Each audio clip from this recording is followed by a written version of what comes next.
In this video, I want to talk to you about a vintage toy, but it's also great for adults. It's called the Spirograph, and I was born in the late 50s, so this was under my Christmas tree. This is a modern design set. It's smaller than the original large set. It has about I think 6 different wheels in there. It's a 15-piece set. Very nice little tin to keep it in. Comes with 2 pens. And this is a vintage set that is complete. And it's missing the pens, but I have the 2 wheels out because I was making a design. Now, the instruction booklet is very easy to follow, using one larger wheel and the different smaller wheels. And what you do is go around in a circle, one wheel within the other or one wheel outside of the other, to make a design. Now, it is a little bit math-oriented, but it's also not all that difficult. Now, I say it's math-oriented because it uses a lot of how many points are on the wheel will give you a certain design. In other words, it's a teaching toy. It teaches you about math. Now, I haven't done this probably since I was a kid. And this smaller set, actually, I just took it out of a box. It's going with a package to my son, who is a grown-up scientist. And the reason I'm giving him one of these is because it's a great way to doodle and let your mind wander a little bit, especially in the stressful times that we're having now. And that is what I want to talk about for myself. I have art equipment of every type. For basically anything you would want to do except for sculpture. I do have some clay, but not a lot. I have pens, pencils, paints. I have everything. And I've been recently doing pen and ink stippling of flags, American flags. And I've been drawing ants and trees. I have ants there. And trees and different small objects in ACEO size, which is 2.5 by, I think it's 2.5 by 3.5. And yet, well, to be blunt, it's a very heated political environment right now. This is January 25th, 2017. Just after the election where Mr. Trump was elected and is in the White House. And I had been doing quilts for veterans, and as I said, I've been drawing flags. And one other thing that I drew quite often was an angel, St. Michael in particular, in battle. And I like to do one drawing at least a day. And I've been doing trees, white pines, very simple white pines. But they're almost too simple. They take about 2 seconds to do. Let me just show you some of them. They're very, I was using Croquill pen and ink, and they're very quick and easy to do. I was stippling ants. That's a red harvester ant, the head of one. Flags, keys, all kinds of small things. And yesterday or the day before, I started thinking that the flag, now I was doing quilts for veterans. I'm very much American. And yet, some of the arguments I've been getting into with people lately on one side or another are over the flag and how it's displayed. So, because of how I respect the flag, I don't necessarily want to keep putting a drawing of a flag out there for people to say, wow, that's really good or that's really horrible. I don't want to put the flag up for that criticism. So I've been looking for something else to do that is just simple and yet challenging. And believe it or not, Spirograph is it. Now, as far as the angel drawings I've been doing, they aren't right here, but I was doing more or less a Orthodox Christian style drawing of St. Michael in battle. And that again is becoming a heated topic. Religion, politics, and I don't want to buy into all of that thinking for myself. I don't want to sit here and be drawing an angel and saying, wow, he better go help those people, or drawing the flag and saying, oh, now there's 15 more homeless veterans. We're in enough stress right now, and I think we need to find some balance. So to keep everything away from the religious, I looked up angel in the dictionary. It does say in theology, an angel is a messenger of God. But the second definition also says that it is just a being, and I forget exactly how they describe it, but a being that is more intelligent and more powerful in some ways than a human. In other words, a spiritual being. So I was thinking, if I could come up with some really neutral drawing, but in my imagination, I could say, gee, that could be an angel, or that could be an angel. In other words, we don't know what angels are. And when I was doing drawings of St. Michael, I was defining them according to religion. So anyway, I got out the Spirograph, and I did just do one, a very simple one, right here. And now what I can do is I can look in that, and for myself, I can say, well, if I need an angel today, that can be an angel. I'll just pretend that's an angel. In other words, it's very neutral. Now, as far as artistic, it's actually a little challenging.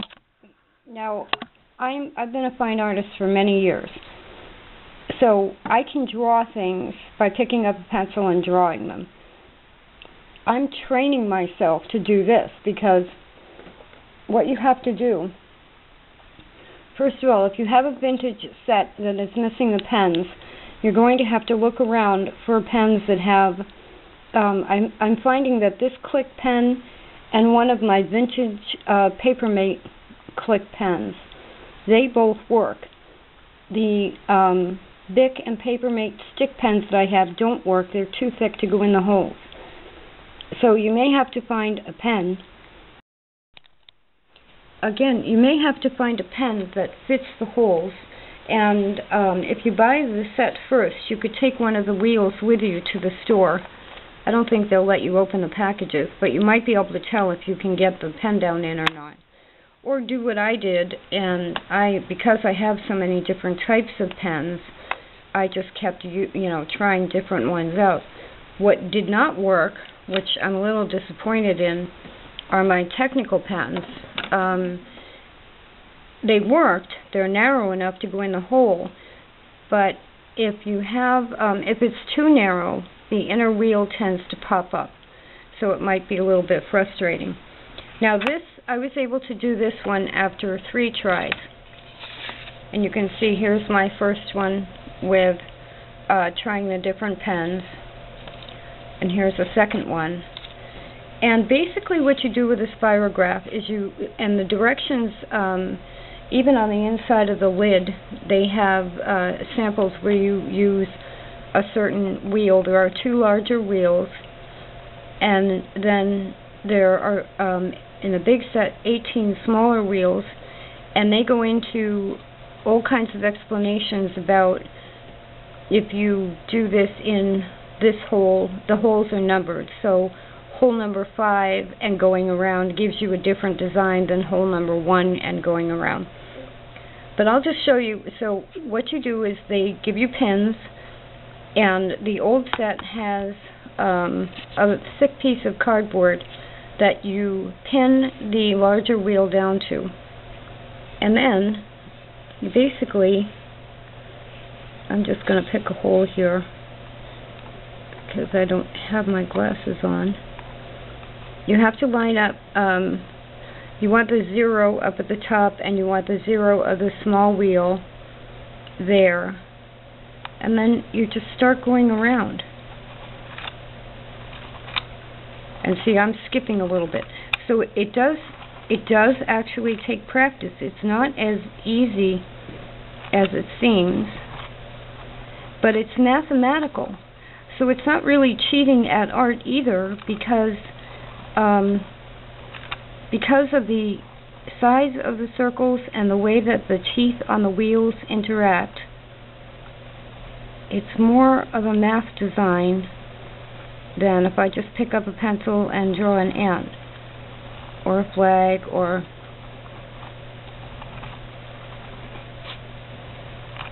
Now I remember doing this when I was a kid, and I was better at it then than I am now. You have to be careful that the inner wheel, and I'm sorry there's a shadow there, you have to be careful that the inner wheel doesn't jump up or skip around. Now,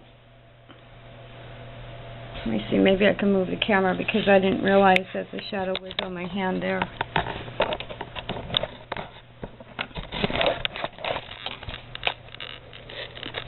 Let's try it again.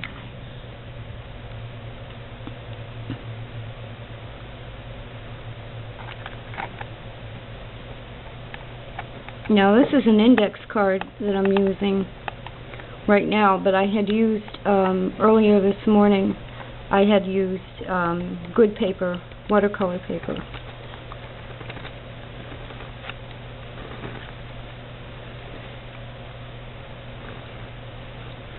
And can you see how you have to be careful because the wheel will skip if you're not holding your pen flat. I'm having a heck of a time with the camera here, so you'll have to excuse me. If you're not holding your pen flat, the wheel will pop up. But then, when you can get going, when you get good at it or have a little more practice,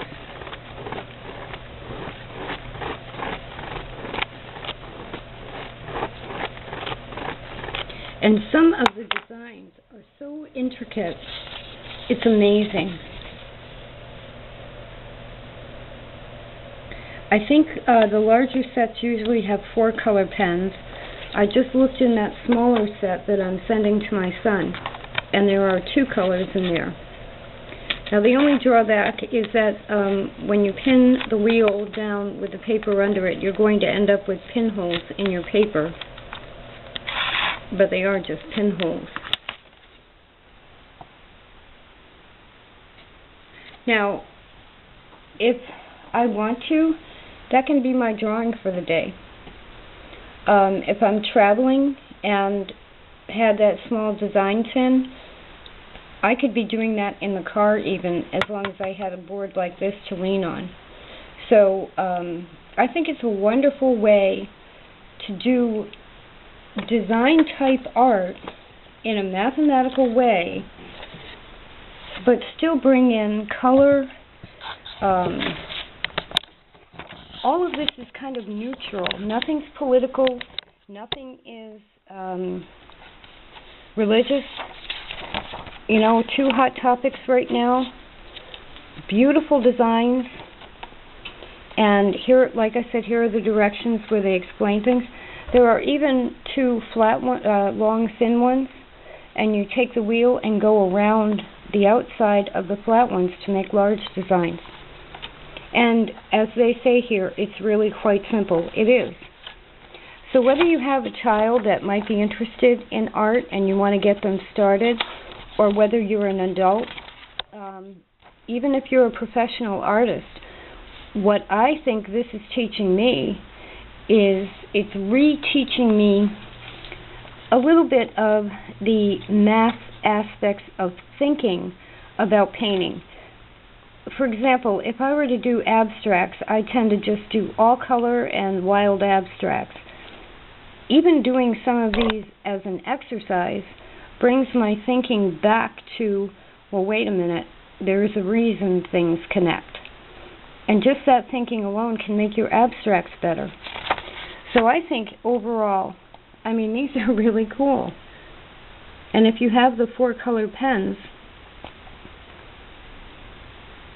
and they're simple to make, so I think it's a great tool and a great toy to use for traveling, for starting art, for continuing your art, for training yourself to think differently, or simply for being neutral and giving yourself an imaginary angel